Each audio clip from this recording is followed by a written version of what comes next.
Hey y'all, Happy New Year. So, it's been a while. I think this is a bit of a different video than I plan to usually make, because, um, I don't know. It's a new year, and if you've ever been on Instagram and you've seen like the My Museum of Failures videos, I was kind of going for that vibe, but I've been working on this world for a bit. I don't know if people nowadays are familiar with Skyblock, but you start with very little and you develop a lot. And it's a very comforting feeling. I didn't really play single player games once I got to like fifth grade. And I've spent a lot of this break, it's currently winter break for me, rediscovering how to be okay with being by myself. I think I spent a lot of it by myself, and it gives you a lot of time to reflect on how you operate, on who you are, on what still bothers you, what you haven't thought about, and also about what you are and are not doing. And there's something so peaceful, so special to me about coming home. Because when I am at like my school, I'm always work, work, work. I think I had like a 9 to 9 every single day, and it was my own making, right? You do extracurriculars, you do clubs, but you come home tired. And I think one of the biggest failures that I did is I failed to let myself connect with people. There was this one person who I had a very similar life experience too leading up to this point. I resonated with them a lot, and I purposefully disconnected from them because I didn't really want to be understood at the time. I didn't want to have a friendship that I wanted to invest into. I wanted to focus on my academics and my extracurriculars and whatnot. And I didn't really realize it until I came home, but I have much more quality friendships with the people that I grew up with and with my family too.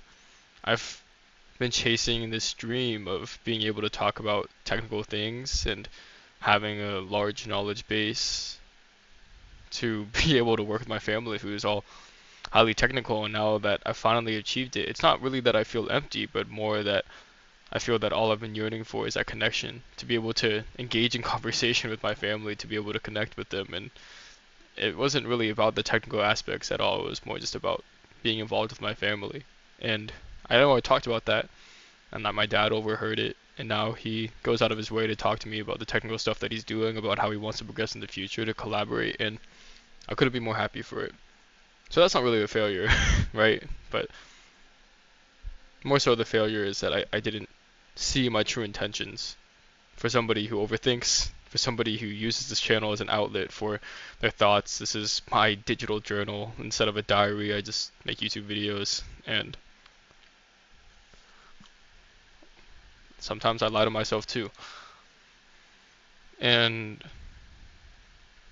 I think that sobering reality is what's really been therapeutic. It's that you feel like you grow so much every single year, and you still feel like there's so much room to grow.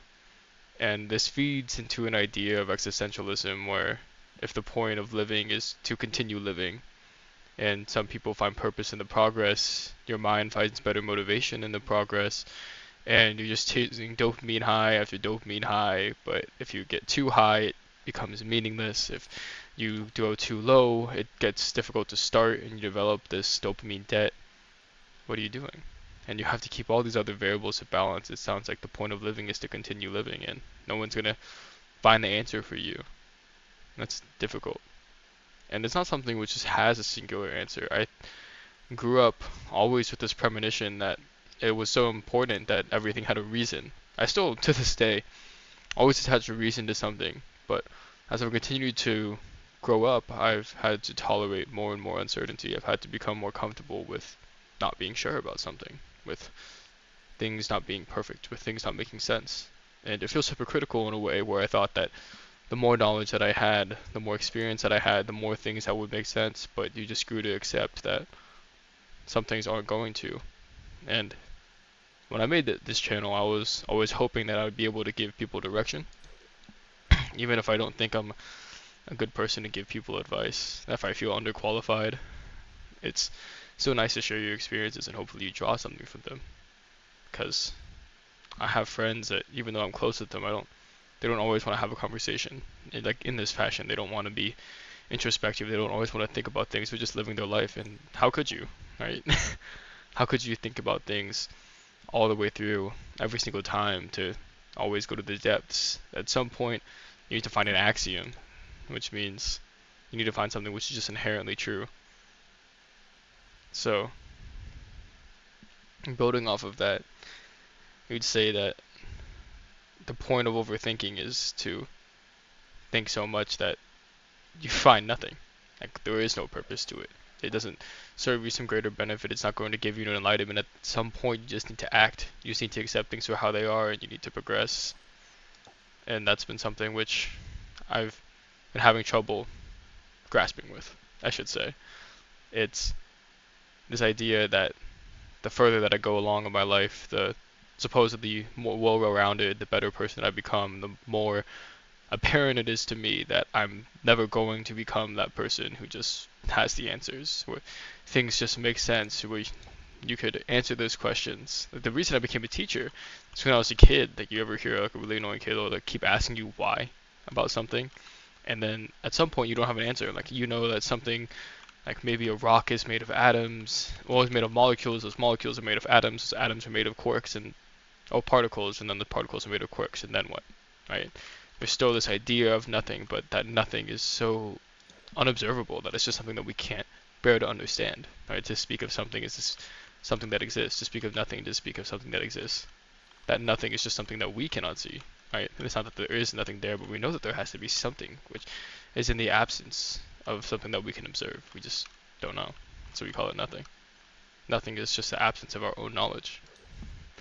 Or how maybe I'm getting better at computer science or research, and in doing so, I'm beginning to only further understand that there's so much more that I don't know, and that I'm never going to be able to understand it all. And there's never going to be omnipotent knowledge, there's never going to be omniscience, and that's just something which is saddening to somebody who thought that like, if you just thought and you applied yourself and you work hard, that you'd be able to just figure things out. And that's not really the case. You kind of just accept that you're not going to be able to, and whether you live with it or not, well, it's like a you ever heard of like pocket jokers? Like, oh, pocket jokers are so easy to catch, but you only see the ones that get caught. It's you just learn to live with it, but not everyone does. You just only get to see the people that did learn to live with it. It's not a guarantee. So those are like the big struggles. I call it intimacy, but people misconstrue that. It's a word that's heavily tied to sexual connotations, so emotional intimacy maybe, but that's really what I feel like I've been missing. I've not been letting myself go close to people. I've not really been somebody who's been super clear with my intentions. I've grown more jaded, I should say, and I've grown more comfortable with being by myself, but that also means that like, I'll be around a lot of people and still feel incredibly lonely. There's always a existing idea of like privilege. So I come from a family which they'd been saving for me since I was a little kid. I always had food on the table. I was never stressed. My parents drove me everywhere. Soccer practice, school, soccer practice again, morning lifts, bought workout gear, took me to physical therapy, like everything, and it was all covered. And I never had to worry about money growing up, and that's such an incredible privilege. Like, I'm playing Minecraft and talking on a headset that I didn't buy, on a monitor that was a Christmas gift, using money that I didn't really earn. And even when I do earn money, like that money is uniquely mine, not because I earned it alone, but because my parents are paying for everything else. And that incredible privilege and still having this feeling of maybe you're not enough, or that you'll never figure things out, or these ideas of existentialism, they feel so jaded to have when other people have these struggles. And I inherently know that that's an unfair comparison. Right? You can't just be like, you are going to have struggles and somebody else is going to have struggles, and if their struggles are a greater threat to their life, then their struggles are harder than yours, and it's not right for you to have struggles. And I think I've talked about this in a different video, but this is because of Maslow's hierarchy of needs, that and that same vein of the point of living is to continue living, that humans inherently need struggle. You need stress. You wake up not stressed in the morning, you're not going to do anything. And you're never going to spur to action. Like, you need stress to operate, but when you're constantly stressed, it's paralyzing, right? That's where procrastination comes in. That's when people can't do anything done. When you don't manage your stress manages you. And to say that, okay, since I have a problem and it's higher up on the pyramid, which means that it's less essential for it to be directly affecting my health, right? It's like, I'm not hungry. I don't need water. I don't need shelter. All those things are already covered. Now I'm looking for things like love, fulfillment, work, opportunities that not everybody has to worry about because they have to worry about the lower rings. They need to worry about like food. But that doesn't make my problems any less important, and it's human nature to always find new things to stress over, which has also been a difficult concept. And the reason I bring that up is because during this break, I've fallen short of the things that I want to do. Now that's a crazy tangent, but I didn't apply for internships as nearly as much as I wanted to. I think I applied to like maybe one. Didn't learn any lead code. Didn't work on any projects. I'm supposed to develop my project portfolio. I'm gonna cram that in soon after I go on a trip to SoCal. And I didn't really get much closer with my family. I visit home every weekend, which is an incredible privilege because I don't pay for my gas. And I have just abused the sense of peace that I find at home because I'm used to working the 5 9s during the week, maybe sometimes 16 if I have to study and like you have to cook your own food and stuff. And then I get home and I just relax for the weekend, and that's a privilege too. Like my relaxing is I work with kids. I work on like a Saturday and just tutor, and for that to be a peaceful thing, for that to not be essential, for me to not have to do a labor job, for me to not care about the wage that I get, like those are all privileges that I have, and yet I can still feel tired and drained and want peace, and those are very human experiences. I wish I was getting more money. I wish I had been saving my money better. I told myself I'd get to 10K and I'd start investing, but I've not let my money grow to 10K.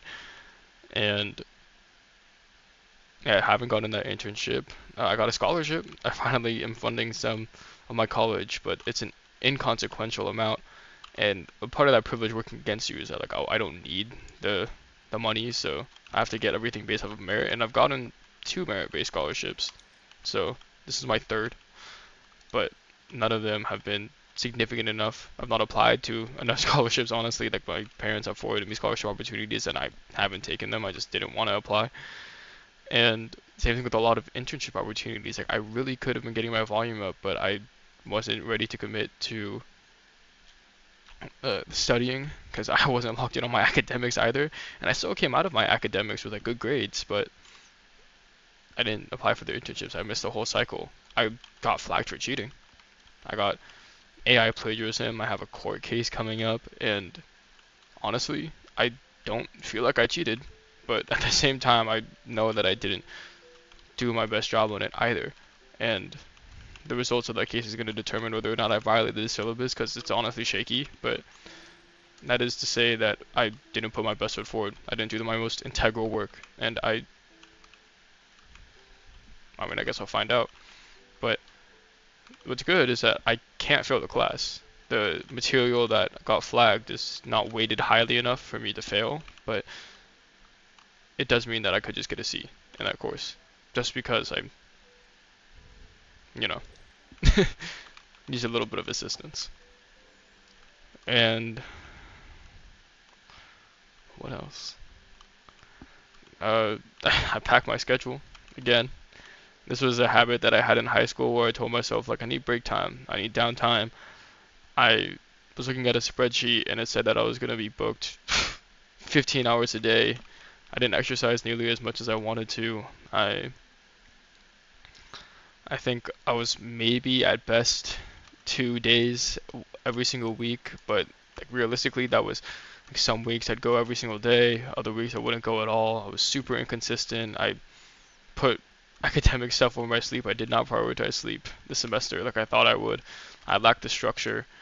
I didn't register for classes in time. I was supposed to go to community college, get my GEs done because all my like operative like technical classes beyond my major electives are dependent on getting all my GEs done, and I didn't sign up for them for spring, which one of them is like a spring only.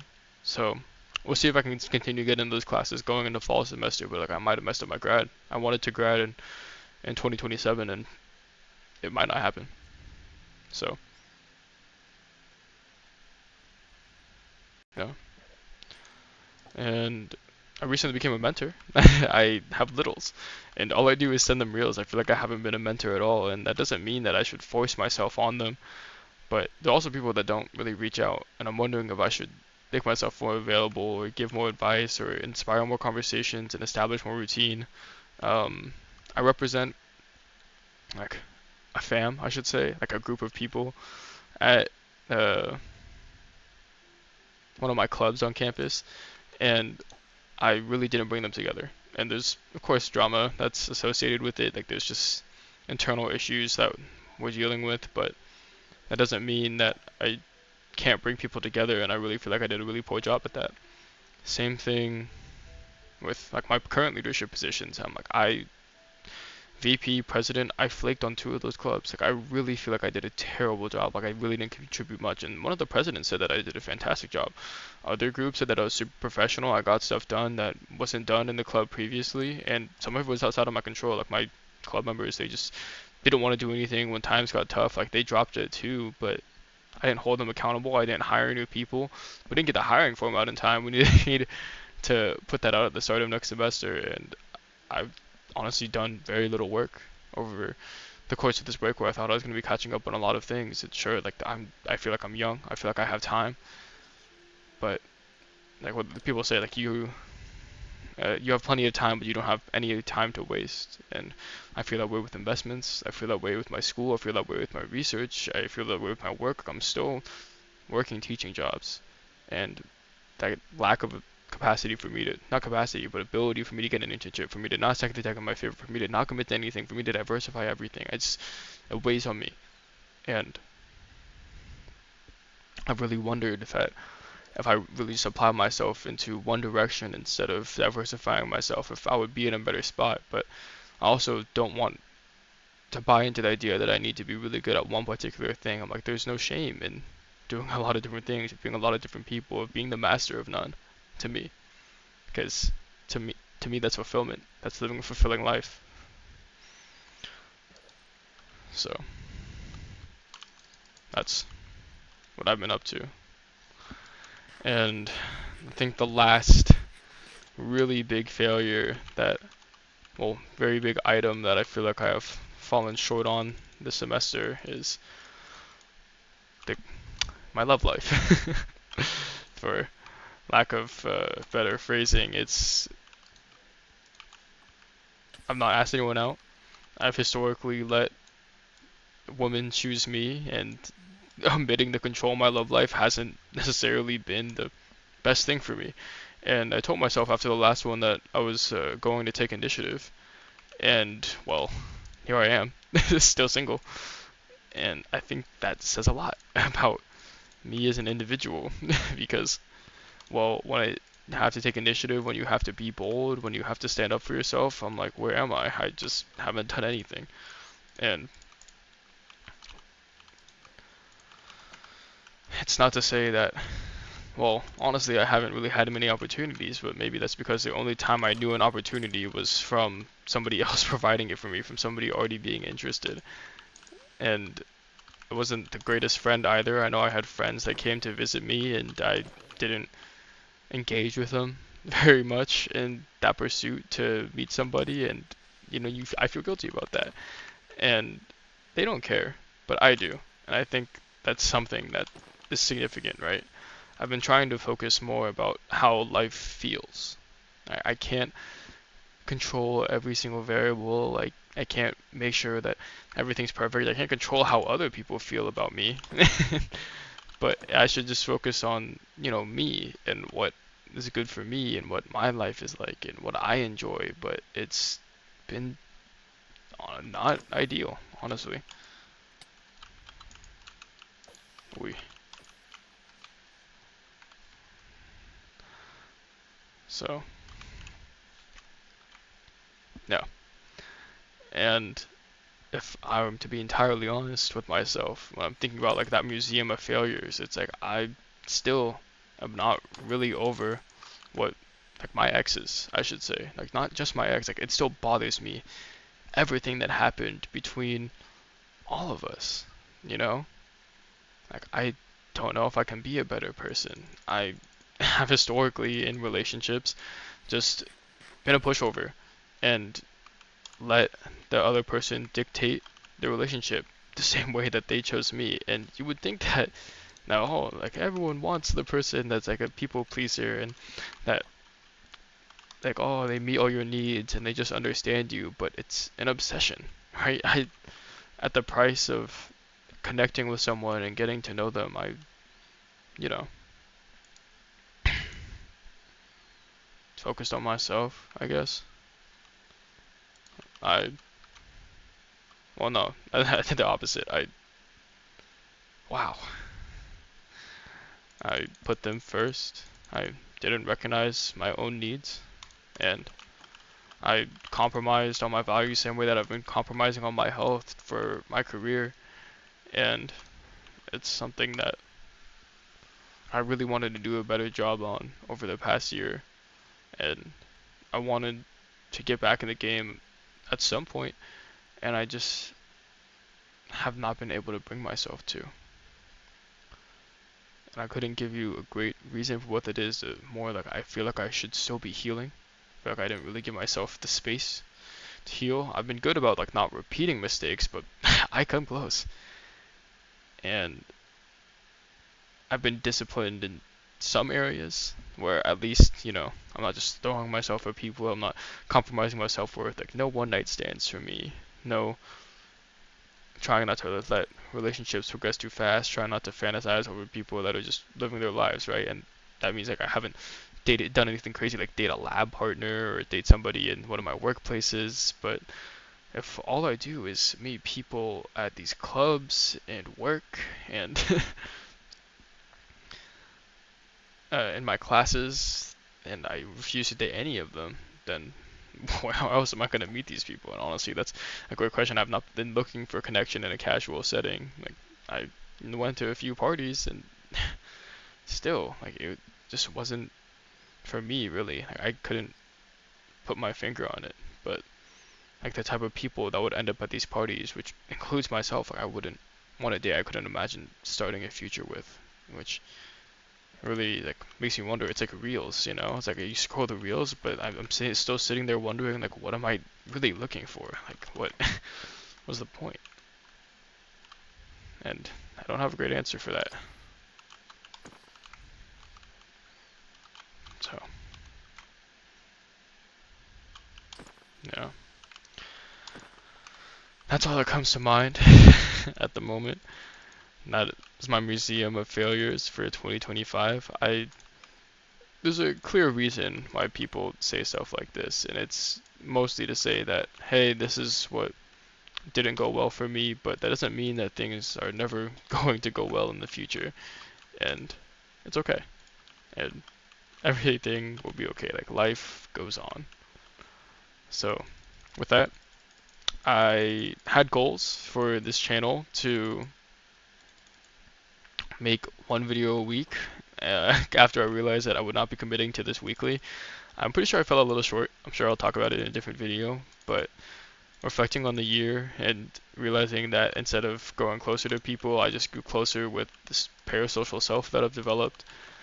I am still trying to take my best step forward, looking for something new to pursue later down the line. And I don't really know where I want this channel to end up. I don't have like any big goals for it. The big thing is that it's been casual. Like I still have not made a gaming video in a while because I find it very intimidating. So yeah, I I guess that's just where I'm at right now. So that was my 2025. It was honestly a great year for my personal development and for my growth. And thank you for anyone. I know no one's watched all the videos, but for listening. Okay.